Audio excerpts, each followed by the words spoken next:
kamu demo situ aja dari tadi. Nggak ada.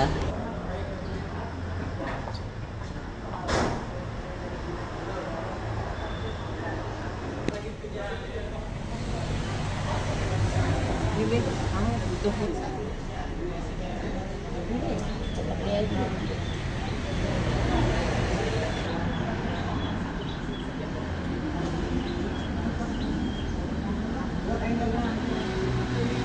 udah stempel kaki.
Udah ada keterangan dari ini jaksa?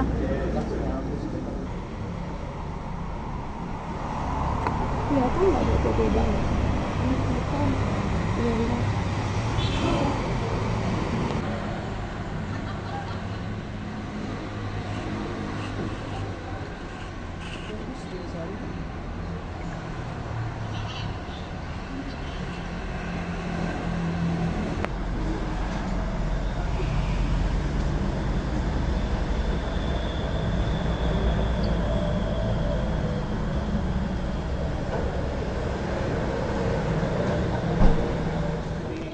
Gitu. Kalau misalnya tahanan rutan kemudian menjadi soal yang sangat substantif dalam hal ini, yang dapat nanti kemudian terblow up meledak menjadi isu hak asasi manusia, gitu kan? Kenapa kemudian kita tidak memilih jenis penahanan yang lain, seperti tahanan kota? Kalau misalnya tahanan kota masih ragu, tahanan rumah bagus ya. Sejauh ini ketika Polda NTB memberikan status tahanan rumah kepada Iwas, ya kami sangat mengapresiasi. Dan dia kooperatif kok. Ya kan? Berdasarkan KUHP, indikasinya seorang ini harus dilakukan penahanan, ya kan? Karena dia dikhawatirkan melarikan diri. Ya kan? Kemudian merusak barang bukti atau menghilangkan barang bukti. Tidak kooperatif.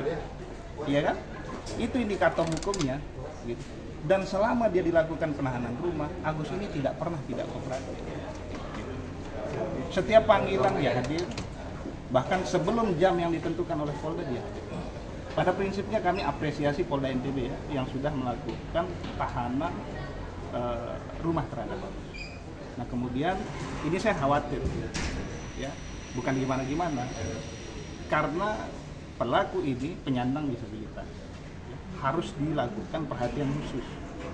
Jangan kemudian ujuk-ujuk tanpa dasar yang jelas kemudian bertahan untuk melakukan tahanan rutan terhadap yang bersangkutan.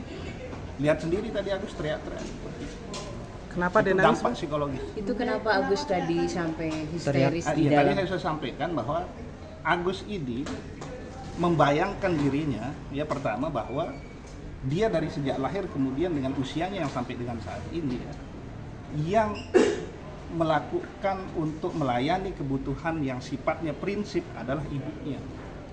Ya, seperti dia makan, minum, mandi, buang air kecil, buang air besar dan hal-hal yang sifat prinsip lainnya itu ibunya.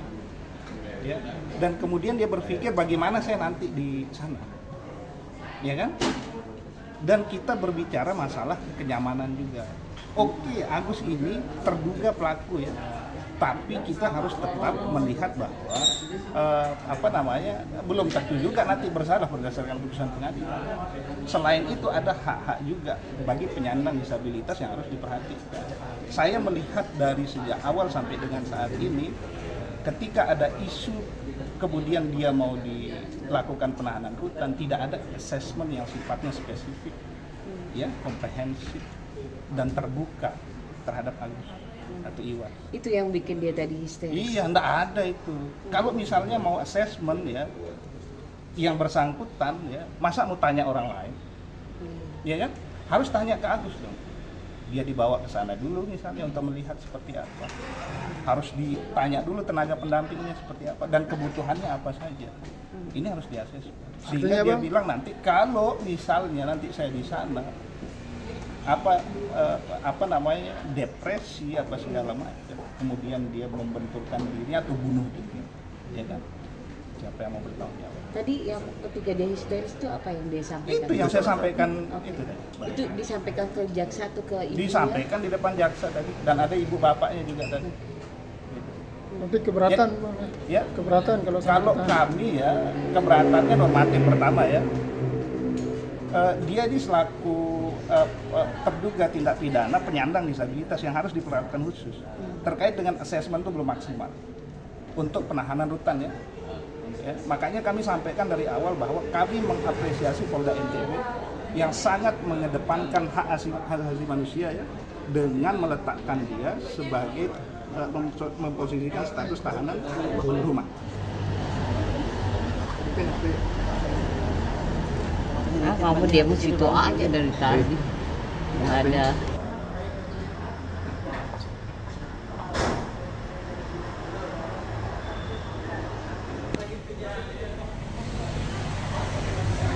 Ini kamu butuh